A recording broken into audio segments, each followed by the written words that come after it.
कोई उम्मीद बर नहीं आती, कोई सूरत नजर नहीं आती। आगे आती थी हाल दिल पर हंसी, अब किसी बात पर नहीं आती। इफ्तार पार्टी हुकूमत तेलंगाना की तरफ से एक बड़ा ऐलान। करीम अंसारी साहब के आरटीए पे बात कर रहा हूं। अब यहां से इफ्तार पार्टी की एक बारिश होने वाली है। 448 लोकेशंस हैदराबाद में पूरा महकमा माइनॉरिटी वेलफेयर का हर बल्दिया वार्ड में 2 मस्जिद में इफ्तार पार्टी होंगी। 150 बल्दिया के जो वार्ड है उसमें 150 में 2 मसाजिद में इफ्तार पार्टी गवर्नमेंट तेलंगाना की तरफ से। असेंबली कॉन्स्टिट्यूंसी की बात करेंगे तो वो अलग 4 मस्जिद असेंबली कॉन्स्टिट्यूंसियों में।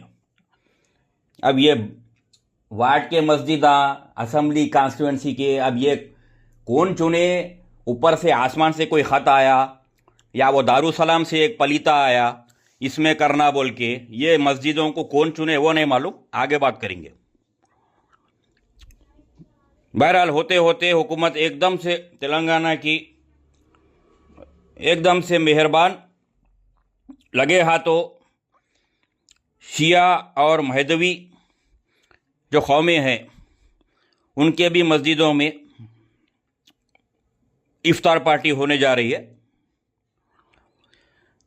उसी तरह बात बढ़ते गई। अब यहाँ से director of the centre for educational department of minorities, अब आप समझिए ये डायरेक्टर का काम क्या है। उनका ओहदा बता रहा centre for educational development of minorities है।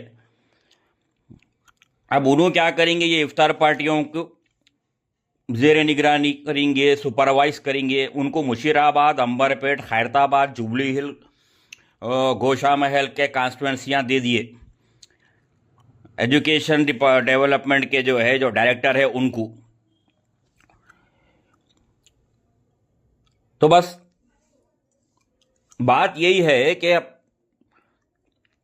ये सेलेक्टेड मस्जिदों में, हाँ उसमें कुछ ऑर्फनेजेस भी है, कुछ यतीम खाने यतीम बच्चों के। अब आपको जैसा मैं बोल दिया पहले कि भाई उसमें पूरे मुसलमानों में जो है बहरहाल वो सब। अब ये मस्जिदों का कहाँ से जो है, आप कौन होते हैं? आप भेदभाव करने वाले। आप एक मस्जिद में इफ्तार कर रहे हैं, एक बार दूसरी में नहीं कर रहे हैं। एक यतीम खाने में करेंगे, दूसरे में नहीं करेंगे। एक आशूर खाने में इफ्तार कराएंगे, दूसरे में नहीं कराएंगे। तो भाई ऊपर वाले ने देखो, आप उसने 30 दिन भूखा रखने को उसने कहा, खिलाने वाला भी उन्हीं है। भूखा भी वही रखेगा, खिलाएगा भी उन्हीं ऊपर से। आप यहाँ पे उतर के जो है, अब वो आपके जो बगल में एक जो बैठे हैं वो मुसलमानों की पार्टी बोल के, उनको पूछे क्या आप ये मस्जिद लो, वो आशूर खाना लो, उसको छोड़ दो, इसको छोड़ दो बोले। सो आप जो है सेक्रेटेरिएट में बैठ के आप हुकूमत चला रही तेलंगाना की। आप ये सेलेक्टेड मस्जिदों में, ये सेलेक्टेड उसमें जो है आप ये इफ्तार पार्टी का ऐलान आप कैसा करें भाई? अब उन्होंने जो है वो जो मुसलमानों की पार्टी यहाँ चला लेते ये ओल्ड सिटी में। अब उन्होंने साल तमाम रोजे रखा देते, उन्होंने साल तमाम भूखे रखा देते लोगों को।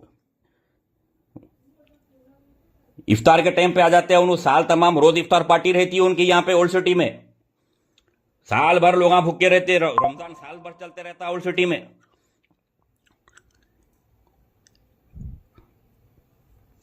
तो ये अच्छी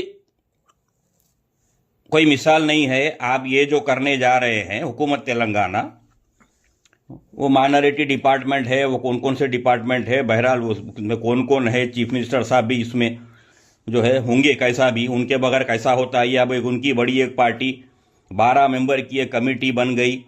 मोहम्मद अजहरुद्दीन साहब उसमें जो है लगे हुए हैं। उनके ज़ेर निगरानी अब सीएम साहब की एक इफ्तार पार्टी होंगी। ठीक है, वो एक बात समझ में आती है, वो एक मरकजी इफ्तार पार्टी वो हर साल होती, जो भी चीफ मिनिस्टर साहब बैठो उन्होंने करते, वो समझ में आने वाली बात है।